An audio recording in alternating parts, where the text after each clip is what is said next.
Hi, in this video I'm going to introduce you to cutting box joints with the Jointec jig. I'm going to show you how to make this box 1/4-inch fingers, and I'm going to be cutting all 4 sides at once. And for the finger spacing, I'm just going to be using readouts on the dial caliper. Again, this is just an intro to how you can cut box joints with the jig. There's definitely a lot of other ways to do it, and I'll get to those in some other videos. So I have all the sides laying here so that what will end up being the inside of the box is facing up. And I've scored each side on one end, roughly the thickness of the stock. And I also have them laying here so that the ends that have been scored are opposing one another. And then when we go to clamp this up in the jig, we'll take the 2 longer sides with each of these faces opposing one another, with the score line facing down. And the same thing for the 2 shorter sides. These faces opposing one another, and the score line facing down. And when we clamp them in the jig, we'll offset them by this 1/4-inch filler strip, like this. Go ahead and put the jig on the saw. And I have this 3 1/4-inch accessory attached to the stock carriage, so that when I clamp the stock in, I'll be able to do so without the stock already hitting the blade. I'll set these shorter sides against the jig first, with the score line facing down toward the operator side of the saw. Then I'll put our 1/4-inch spacer right here. And then I'll position the longer sides, again with the score line facing down and the operator side of the saw. And then I'll put a carriage stop right here to help keep these shorter pieces aligned and tight against the 3 1/4 accessory.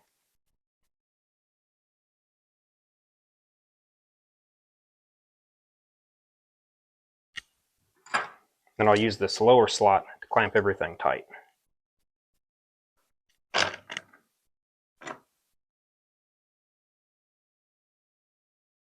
Here you can see that the short sides of the box and the long sides of the box are offset by 1/4 inch, and that the score lines are facing the operator side of the saw, so that when the blade exits the stock right here, prevent or minimize tear out.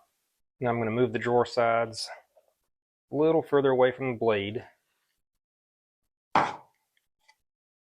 I'm going to make a kerf in this scrap piece of stock, which will help us find a 0 point and also where to make our first pass.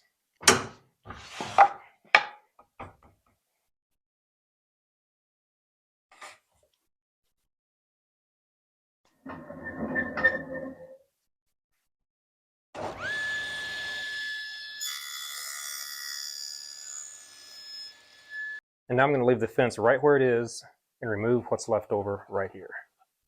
So now with that tab gone, I can move the stock over until it's just touching the stock.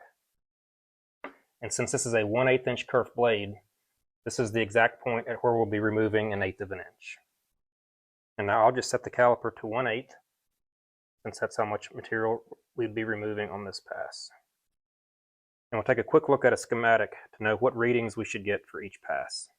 So I have this drawn out as it's clamped up in the jig. This would represent the long piece that's sitting in the front that's going to engage the blade first. And this represents the shorter sides that are hanging past by 1/4 inch. So this will be our 0 point, which is where we're hitting our scrap of wood. So on this pass, we're going to be removing this 1/8 inch. So my next caliper reading needs to be 1/4, and then we'll skip over the 3/8 and 1/2 inch reading, make a pass at 5/8 and then at 3/4, skip over the 7/8 and 1 inch marks, and then make another pass at 1/8, another pass at 1/4, and we'll just repeat this process until we've cut all the fingers. Okay, we can get this gauge block out of here now. We'll set a carriage stop so that we know exactly where our starting point is. And lastly, we'll lower the blade and then slowly crank it up as we make a few passes so that we sneak right up to our score line.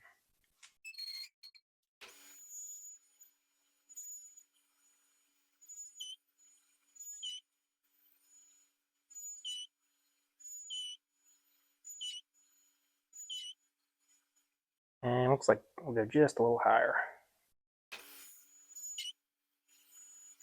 And that looks pretty good. Now we'll just make a pass at each of those caliper readings.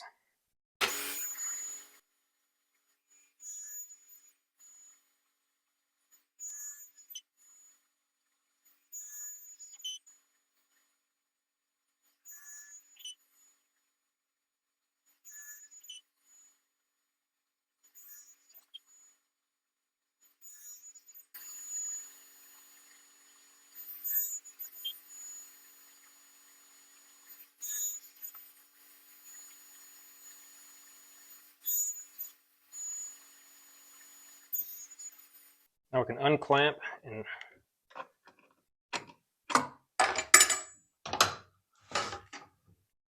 can flip the long sides of the drawer end over end and the short sides of the drawer end over end, and clamp them in just the same way as before with this 1/4 inch spacer to offset the longer sides.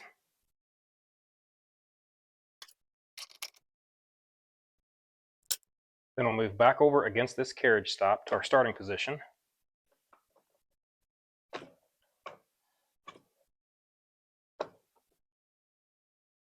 And rinse and repeat.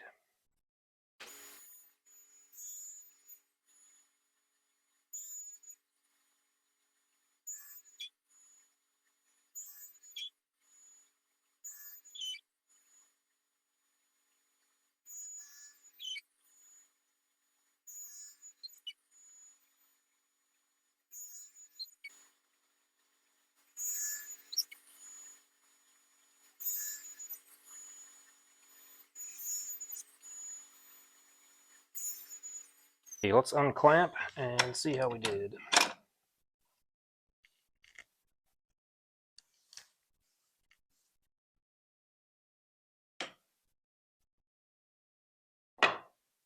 The longer sides like that, their insides facing in,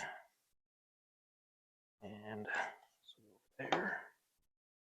This will go here.